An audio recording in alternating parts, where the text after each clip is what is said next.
नमस्कार बच्चों, आज करेंगे हम अपनी आरोह पुस्तक की कविता नंबर 5, जिसका नाम है घर की याद। कवि परिचय और कविता का सार जो है हम पहले ही पढ़ चुके हैं। तो अब कविता जो है बेटा बहुत ही आसान है और बहुत ही आसानी से आपको समझ आ जाएगी। कवि हैं हमारे घर की याद के भवानी प्रसाद मिश्र। अब कविता की बात करूं बेटा तो ये कवि ने कब लिखी थी, जब 1942 में कवि जो है गांधी जी का साथ देने के कारण जेल में बंद थे। तो सावन का महीना है और लगातार बारिश हो रही है।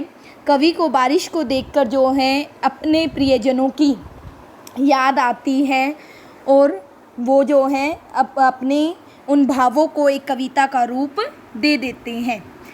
इस कविता के काव्य सौंदर्य की बात करूं बेटा तो ये कविता किस में है? खड़ी बोली में। भाषा है हमारी खड़ी बोली। इसमें वैसे तो बहुत सारे अलंकारों का प्रयोग है, लेकिन उपमा, अनुप्रास, यमक अलंकारों का जो है विशेष प्रयोग किया गया है। इस कविता में बेटा जो सावन के महीने का स्वाभाविक वर्णन किया है कवि ने, और इसके अलावा अगर मैं बात करूं तो यहाँ पर मतलब करुण रस और कौन सा रस है, उसके अलावा वात्सल्य रस, वीर रस, मतलब तीनों रस मैं कह सकती हूँ। शांत रस है, करुण रस है, वीर रस है और वात्सल्य रस है। वो जैसे जैसे हम कविता करेंगे मैं आपको बता दूंगी कि किन पंक्तियों में कौन सा रस है। ठीक है बेटा। और इसके अलावा अगर मैं यहाँ पर छंद की बात करूँ तो ये छंदबद्धता है, मतलब छंद मुक्त कविता है। और रह गया इसमें और क्या है? प्रसाद गुण। प्रसाद गुण वहाँ पाया जाता है बेटा जहाँ पर शांत रस होता है। शुरू करते हैं अपनी कविता घर की याद। आज पानी गिर रहा है, बहुत पानी गिर रहा है, रात भर गिरता रहा है, प्राण मन घिरता रहा है। पानी गिर रहा है मतलब क्या कहता है? गिर रहा है मतलब बरस रहा है। प्राण मन घिरना, प्राण मन घिरना मतलब प्राणों और मन पर छा जाना। घिरना मतलब छा जाना। क्या कहता है कवि बेटा? कवि कहता है कि आज बादलों ने जो है निरंतर पानी बरसा रहे हैं। आज बादल जो हैं वो निरंतर पानी बरसा रहे हैं। सारी मतलब लगातार जो है अत्यधिक मात्रा में बारिश हो रही है। पूरी रात से जो है पानी गिर रहा है। जैसे जैसे वर्षा का पानी गिरता है बेटा, वैसे वैसे कवि के हृदय में और उसके प्राण घर की स्मृतियों से, घर की यादों से जो हैं घिरे जा रहे हैं। अर्थात जैसे जैसे पानी गिर रहा है वैसे कवि के मस्तिष्क में जो हैं उसकी घर की यादें छा रही हैं। आगे कहता है यहाँ पर जो है बेटा पानी गिर रहा है, दो अर्थों में प्रयोग किया है कवि ने। एक अर्थ क्या है? एक अर्थ है स्वाभाविक रूप से वर्षा का पानी, और दूसरे अर्थ में हम कह सकते हैं बेटा कि जब कवि को जो है अपने घर की याद आ रही है तो क्या है, उसके कारण उसकी आँखों से जो है अश्रु बह रहे हैं। इसीलिए दो अर्थों में होने के कारण यहाँ कौन सा अलंकार है? यमक अलंकार है। आगे कहता है बहुत पानी गिर रहा है, घर नज़र से तिर रहा है, घर की मुझसे दूर है जो, घर खुशी का पूर है जो। तिर रहा है मतलब क्या मीनिंग होगा इसका? तैरना। और पूर मतलब बेटा भंडार।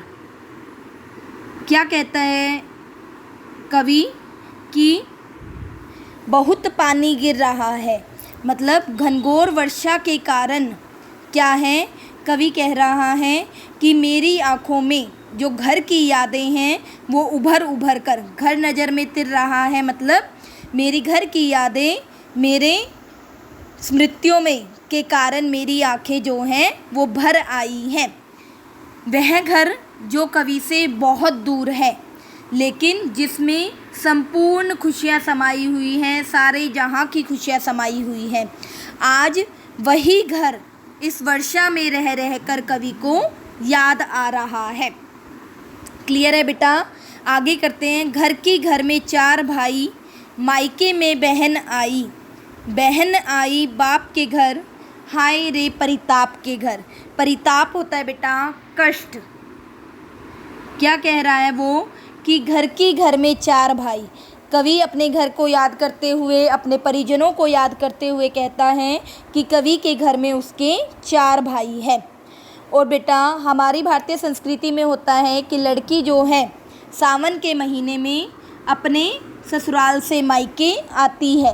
तो लेखक की बहन भी क्या है, अपने मायके में अपने पिता के साथ, अपने पिता के घर में खुशियाँ बांटने आई होगी।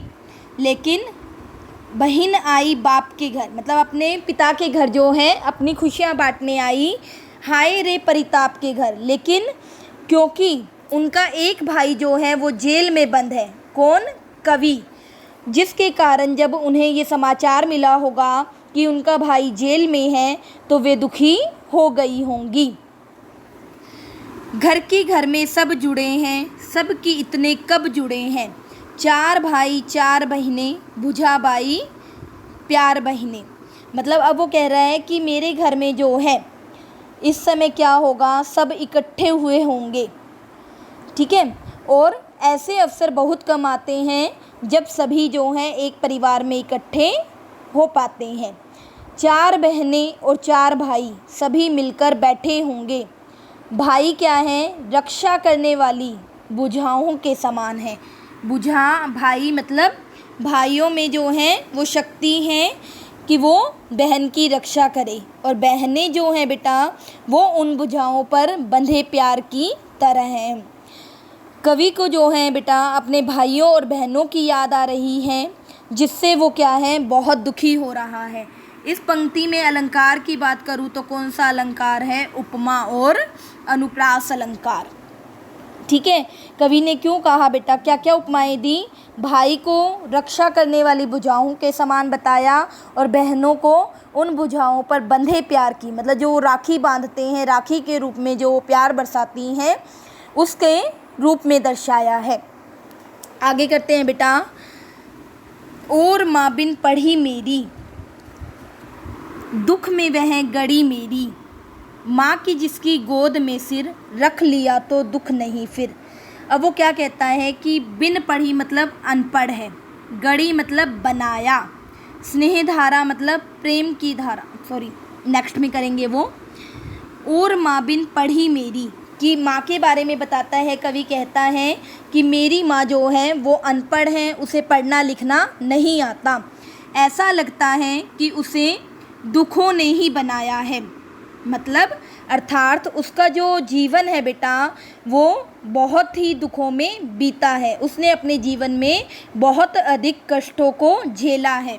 अपनी माँ को याद करता हुआ कवि कहता है बेटा कि उसकी गोद में सिर रखकर उसे दुखों का कोई आभास नहीं होता। कि माँ जो है बेटा वो ऐसी होती है दुनिया में कि बच्चा उसकी गोद में सिर रखकर अपने सभी दुखों को जो है भुला देता है।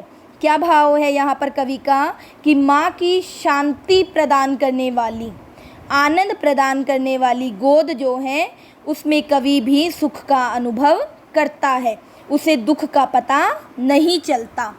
आगे कहता है माँ की जिसकी स्नेह धारा, स्नेह धारा मतलब प्रेम रूपी धारा, प्रेम की धारा का यहाँ तक भी पसारा, यहाँ तक भी पसारा मतलब यहाँ तक भी फैलाव है, यहाँ तक भी विस्तार है, उसे लिखना नहीं आता जो कि उसका पत्र पाता। कवि कहता है बेटा कि माँ जो है, कवि का मानना है कि माँ प्रेम की धारा, माँ के प्रेम की धारा इतनी विस्तृत है कि वो वहाँ उसकी जेल तक फैली हुई है। मतलब कहने का भाव क्या है, यद्यपि उसकी माँ जो है उससे दूर है, लेकिन वो अपने हृदय से क्या है उसके लिए आशीर्वाद लुटा रही है, स्नेह लुटा रही है, लुटाती रहती है।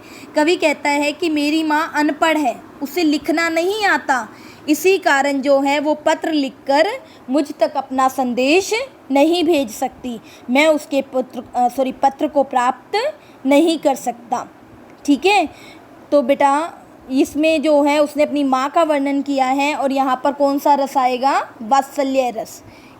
ठीक है, और इसमें कौन सा है, स्नेह धारा में कौन सा अलंकार है, एक और अलंकार जो मैं बताना भूल गई थी, रूपक अलंकार। ठीक है, स्नेह धारा में कौन सा है, रूपक अलंकार। अनुप्रास तो है ही है। पिताजी जिनको बुढ़ापा एक क्षण भी नहीं व्यापा, व्यापा मतलब भीतर से महसूस होना, व्याप्त होना, क्षण मतलब पल, जो अभी भी दौड़ जाएं, जो अभी भी खिलखिलाएं, मौत के आगे न हिचके, हिचके मतलब संकोच करना, भयभीत होना, बिचके मतलब डरे, बोल में बादल गरजता, बोल मतलब आवाज़ में, काम में झंझा लरजता, झंझा मतलब तूफान, लरजता मतलब कांपता, शर्माता। अब वो अपने पिता का वर्णन करते हुए कहता है बेटा कवि कि पिता को या मतलब जो मेरे पिता हैं उसमें क्या है, युवाओं जैसा उत्साह है, उनकी एक नियमित दिनचर्या है और उस दिनचर्या का वो जो है प्रतिदिन पालन करते हैं, इसीलिए जो है उन्हें एक पल के लिए भी बुढ़ापे का अनुभव नहीं होता। उनके अंदर क्या है, युवाओं जैसी शक्ति विद्यमान है। वो क्या है, उनकी जो शक्ति है, उनकी जो स्फूर्ति है, उसमें कोई कमी नहीं आई है। बलशाली होने के कारण वो क्या करते हैं, दौड़ लगाते हैं। बलशाली होने के कारण क्या करते हैं, दौड़ लगाते हैं और युवकों की तरह क्या है, खिलखिलाकर हंसते हैं। आगे वो अपने अपने पिता का वर्णन करते हुए कहता है बेटा कि जो उसके पिता हैं वो क्या है, निडरता की साक्षात मूर्ति हैं, कि उन्हें मौत से भी डर नहीं लगता, मौत के सामने आ जाने पर भी वो भयभीत नहीं होते, शेर के आगे वो डरने वाले नहीं हैं, उनकी आवाज़ में बादलों की गरज के समान क्या है, जोश है, बल है और गंभीरता है, काम करने में वे गतिशील हैं और आंधी के प्रचंड वेग के समान जो है बेटा वो काम करते हैं, मतलब वो काम जो है तीव्र गति से करते हैं, इतनी तीव्र गति से करते हैं कि तूफ़ान भी जो है उनके सामने लजा जाता है, तूफ़ान भी जो है उसके सामने मानो कांपता है। इसमें जो इन पंक्तियों में है बेटा उसके पिता का जो वर्णन किया है उसने, उसमें वीर रस की पंक्तियां हैं। अलंकार आप पहचान ही लोगे। ठीक है, तो बेटा आज करेंगे इतना ही, इससे आगे की कविता करेंगे हम नेक्स्ट वीडियो में कल।